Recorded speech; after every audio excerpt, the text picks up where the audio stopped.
अलग अलग चुनाव हो रहे हैं बुंदेलखंड में। तो खैर, इससे इतर अब हम आगे बढ़ें और सीधा चलेंगे मध्य उत्तर प्रदेश। मध्य उत्तर प्रदेश में भी क्या बीजेपी लीड ले रही है समाजवादी पार्टी से, ये जानेंगे, क्योंकि समाजवादी पार्टी सेकंड पोजीशन पर यहाँ है। क्या वहाँ भी है मध्य उत्तर प्रदेश में, ये समझते हैं। आइए जरा मध्य उत्तर प्रदेश के आंकड़े लेकर के आइए और ये आंकड़े देखिए आप। आंकड़ों के आधार पर यहाँ पर बीजेपी पिछड़ गई। बीजेपी मध्य उत्तर प्रदेश में 29 से 31 सीटों के साथ सेकेंड पोजीशन पर दिखाई दे रही है, जबकि समाजवादी पार्टी 40 से 42 सीटें। आप याद कीजिए, आज से इससे 2 ओपिनियन पोल पीछे अगर जाएं तो यहां पर बीजेपी लीड ले रही थी या बराबरी का मुकाबला चल रहा था, लेकिन लगभग 10 सीटों से यहां बीजेपी पिछड़ती हुई दिखाई दे रही है और समाजवादी पार्टी आगे बढ़ती हुई दिखाई दे रही है। समाजवादी पार्टी 40 से 42 सीटें, जबकि मध्य यूपी में 29 से 31 सीटें बीजेपी। बसपा के खाते में 3 से 5, कांग्रेस के खाते में भी 3 से 5, जबकि अन्य के खाते में 1 से 3।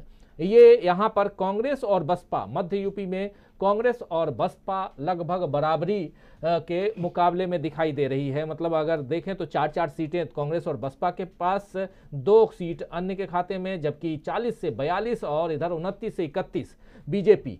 ये आंकड़ा मध्य यूपी का है। सीधे अमलेंदु जी आपके पास आना चाहूंगा। मध्य यूपी क्या कहेंगे, और ये आंकड़े, इन आंकड़ों के आधार पर यहां समाजवादी पार्टी लीड लेती हुई दिखाई दे रही है। अमलेंदु जी। देखिए राजीव जी, मैं जो बात कह रहा था, ये बुंदेलखंड से अगर जो हवा हम लोग की दिख रही है चलती हुई, वहां अगर भारतीय जनता पार्टी को ऐसा नुकसान हो रहा है तो ये आगे जाके भारतीय जनता पार्टी का नुकसान बढ़ता जाएगा। मतलब ये जो नुकसान जो है वो आप साफ दिखाई देने लगा है कि मध्य यूपी जो भारतीय जनता पार्टी के लिए संजीवनीदायक तरीके से कहा जाता था, वहां भी भारतीय जनता पार्टी पिछड़ने लगी। यानी जैसे जैसे चुनाव और नजदीक आता जाएगा तो ये मुझे लगता है ये फासला और बढ़ेगा राजीव जी, क्योंकि आप लोगों की बाध्यता होगी कि आगे हम लोग ओपिनियन पोल नहीं दिखा पाएंगे, लेकिन अगर आगे हम लोग दिखाएंगे ओपिनियन पोल तो निश्चित तौर पे ये आंकड़ा जो है और बढ़ता हुआ हमको दिखाई देगा। और ये आंकड़ा इसलिए भी और बढ़ेगा, जैसे पिछली बार हम लोग चर्चा कर रहे थे कि अगर प्रियंका गांधी वहां से लड़ जाती है तो कांग्रेस को उसका फायदा ज्यादा मिल सकता है। तो जाहिर सी बात है कि कांग्रेस का वहां फायदा ज्यादा होता तो वो थोड़ा सपा को नुकसान होता, इसलिए हम लोग उस एक परिप्रेक्ष्य में भी बात कर रहे थे। लेकिन अब चूंकि प्रियंका गांधी की लड़ने की कोई संभावना नहीं है, तो ऐसे में फिर जो उनके मतलब महत्वपूर्ण सीटें हैं वो तो वहां कांग्रेस मजबूती के साथ लड़ेगी और जो भी होगा। लेकिन अब चूंकि मुकाबले में समाजवादी पार्टी दिख रही है, साफ तौर पर लोगों को दिख रहा है, तो इसलिए जो है अब वो बिना किसी इफ बट के जो भी वोटर जो है, जो भी मतदाता जो भारतीय जनता पार्टी को हराना चाहता है, वो मुझे लगता है आंख बंद करके समाजवादी पार्टी के साथ जाएगा।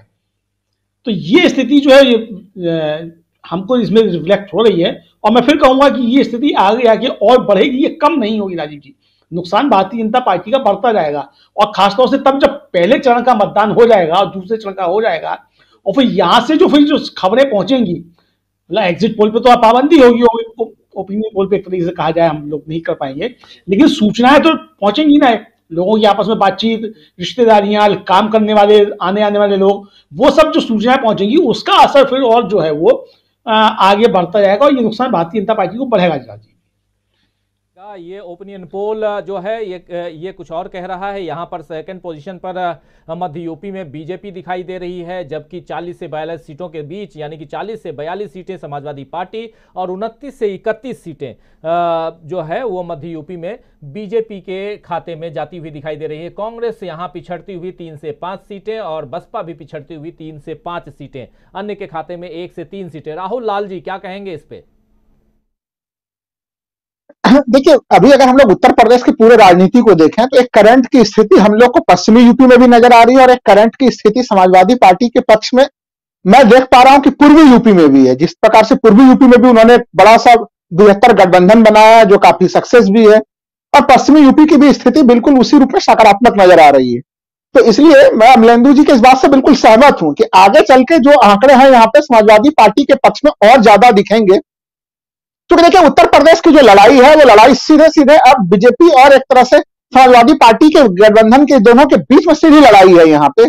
और अब इस चुनाव में एक दिलचस्पी जो शुरू से नजर आई कि समाजवादी पार्टी लगातार जो है कि हर चरण हमेशा जो है कि आपके ओपिनियन पोल में भी हम लोगों ने देखा कि वो लगातार धीरे धीरे धीरे वो आगे बढ़ते हुए नजर आ रही थी, वो मजबूत होते हुए नजर आ रही थी, और बीजेपी धीरे धीरे धीरे धीरे कमजोर नजर आते हुए आ रही थी। और ये चीजें जो कि अब हम लोग बिल्कुल जब पश्चिमी यूपी में चुनाव होने वाले हैं, मुहाने पे है 10 फरवरी अब बिल्कुल सामने में है, तब तक ये स्थिति हम लोग अभी भी देख पा रहे हैं कि एक तरह से बीजेपी का जनाधार घटता जा रहा है और जो समाजवादी पार्टी गठबंधन का जनाधार है उसमें कहीं न कहीं हम लोग को वृद्धि नजर आ रही है।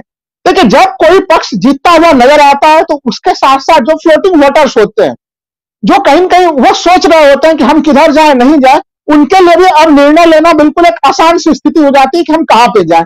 अगर वो सरकार से थोड़े भी परेशान है, सरकार के विरोध में थोड़ा भी मत रखते हैं, सरकार विरोधी थोड़ा भी रुझान रखते हैं, तो वो उनके लिए सीधे विकल्प है कि वो समाजवादी गठबंधन में जाए। सरकार से अगर उनको थोड़ी सहानुभूति है तो वो फिर बीजेपी गठबंधन में जा सकते हैं। लेकिन बीजेपी के लिए चिंता का विषय यह है कि सरकार से सहानुभूति रखने वाले लोगों की संख्या जो तमाम जो है उसकी संख्या हम लोग लगातार घटते हुए देख रहे हैं। इसलिए आगे आने वाले समय में यहां पे भी हम लोग समाजवादी पार्टी को और भी मजबूत स्थिति में देखेंगे, क्योंकि उसके दोनों तरफ पूर्वी और पश्चिमी यूपी दोनों तरफ एक तरह से कहीं न कहीं एक वेव की स्थिति नजर आ रही है, तो उस वेव से मध्य यूपी बच नहीं सकता। वेव से मध्य यूपी बच नहीं सकता। एक तरफ बुंदेलखंड जहां बीजेपी लीड लेती हुई दिखाई दे रही है, तो दूसरी तरफ मध्य यूपी में बीजेपी पिछड़ती हुई दिखाई दे रही है। और बीजेपी जो है समाजवादी पार्टी से यहां 10 सीटें नीचे, लगभग 10 सीटों का अंतर यहां पे दिखाई दे रहा है, जबकि बुंदेलखंड में 10 से 12 सीटों पर बीजेपी नंबर 1 बनी हुई है। और मध्य यूपी में जो ये आंकड़े हैं, बता दूं दोस्तों, 81 सीटें आती हैं मध्य यूपी में। उन 81 सीटों में से 40 से 42 सीटें समाजवादी पार्टी और 29 से 31 सीटें जो हैं ये बीजेपी के खाते में जाती हुई दिखाई दे रही हैं। क्या कहेंगे जयशंकर जी इन आंकड़ों को देख करके? आपके सामने बुंदेलखंड भी है और आपके सामने मध्य यूपी भी है। नहीं, जैसा मैंने शुरू में ही कहा था ना आपसे कि जो एक लहर जो बनेगी वो चलेगी, वो हर जगह दिखाई देगी, पूरे उत्तर प्रदेश में दिखाई देगी। और अभी तो पूर्वी उत्तर प्रदेश और पश्चिमी उत्तर प्रदेश आना बाकी है, जहाँ किसान आंदोलन ज़्यादा रहा है। और सबसे बड़ी बात क्या है कि इनका जो सामाजिक समीकरण का ताना बाना था वो पूरी तरह से बिखर गया है भारतीय जनता पार्टी का। वो मैंने शुरू से कई बार एक बात कह चुका हूँ मैं कि भारतीय जनता पार्टी ने सवर्ण मतदाताओं के साथ, ब्राह्मण, राजपूत, कायस्थ, भूमिहार, इनके साथ पिछड़ी जातियों में भी जो अदर देन यादव और दलित जातियों में अदर देन जाटव की लामबंदी की थी, वो पूरा का पूरा बिखर गया है। अब उसका असर इस बार दिखाई दे रहा है। और अच्छा देखिए, अब कांग्रेस ने भी मध्य यूपी में ही मेरे ख्याल से आएगा, अखिलेश यादव की सीट पे अपना उम्मीदवार नहीं दिया है। एक तरह से अखिलेश यादव को उन्होंने सपोर्ट किया, मेरे ख्याल साथ शिवपाल सिंह को भी किया होगा। 2 ऐसी सीटें हैं जिन पे कांग्रेस ने एक तरह से उनको वाकोभर देने की कोशिश की है, कहा कि भाई ठीक, हम वहाँ समर्थन करेंगे। तो घुमा फिरा करके जो स्थिति बन रही है वो यही बन रही है कि लड़ाई सिर्फ भारतीय जनता पार्टी बनाम विपक्ष, यानी विपक्ष क्या नहीं मतलब समाजवादी पार्टी का गठबंधन, जिसमें जयंत चौधरी भी हैं, शिवपाल सिंह यादव भी हैं, ओम प्रकाश राजभर भी हैं, और वो जो महान दल है केशव देव मौर्य जी का वो है, या और छोटे छोटे जो ये हैं कुछ गुट या संगठन है, उनको मिलाकर के उन्होंने जो बनाया है वो काफ़ी कारगर होते हुए दिखाई दे रहा है। अब जिस तरह से भाजपा के गठबंधन में जो शामिल पार्टियां हैं, मतलब आश्चर्य करिएगा कि अपना दल रामपुर में चुनाव लड़ रहा है, निषाद पार्टी को जो सीटें मिली हैं उसमें से 1 या 2 निषाद, जिसमें से एक तो उनके पुत्र ही है, संजय निषाद के पुत्र ही हैं, और उसके अलावा बाकी सारी सीटें उन्होंने सवर्णों को दे दी, या भाजपा के जो टिकटार्थी रहे होंगे तो उनको अब कैसे दे दी, मतलब पैसे लेकर दे दी या कैसे, आरोप तो यही लग रहा है कि उन्होंने सीटें अपनी बेच दी हैं।